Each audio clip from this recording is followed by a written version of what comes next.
This isn't junket lip service. I love this movie. I love it. I love Great. it. I love it. I adore it. Good. Yeah, it's a passionate film, and I think it's going to provoke passionate responses.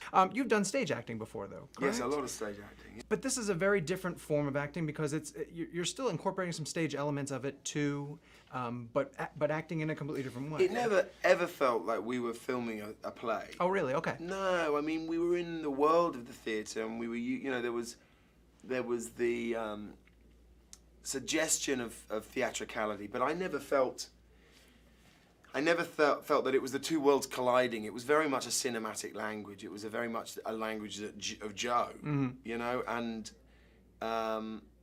it was therefore incredibly important that it be real and that they be based in reality. And, you know, it's not like, you know what I mean? Although the metaphor was for people playing roles in love, or the metaphor was the putting on a show in society, you never saw them putting on their masks. Right. They were living in there, and they're very much real people. But talk to me then, though, because he does want to maintain that environment, the rehearsals for it all and making sure that you knew where he wanted the camera to lead the people to. Well, he had a lot of that in his head. Right.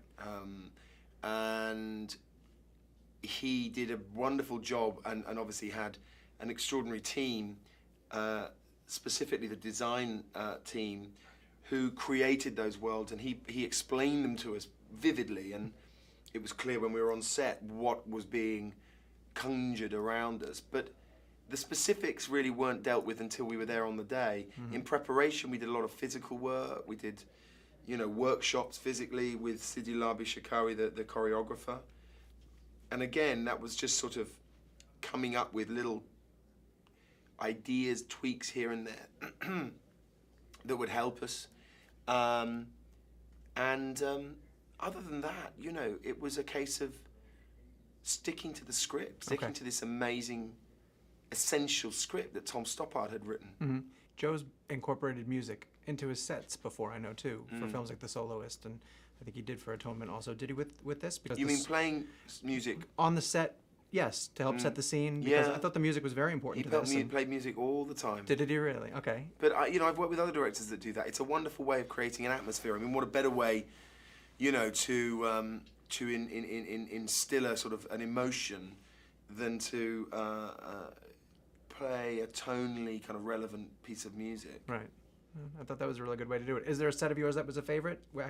I keep talking about the ice skating rink with a lot of different people. Wasn't it? Well, because when you see it contained inside, too, there's so many reminders. I think the horse race also. Yeah. That, again, you hear there's going to be a horse race, and you just assume we're going to expand the world out, and it doesn't. Was there a favorite of yours, or one that when it happened, you're just like... There was one that I was personally involved in, which just reminded me of some great cinema from the past, and it just summed up to me the grandeur and the vision and the poetry of Joe's world, the fantasy world of Anna Karenina, and that was when I tear up a letter from her and throw it in the air, and it starts to snow. It's brilliant. And he pulls back, and you see the whole of the theatre just filling with snow. Right.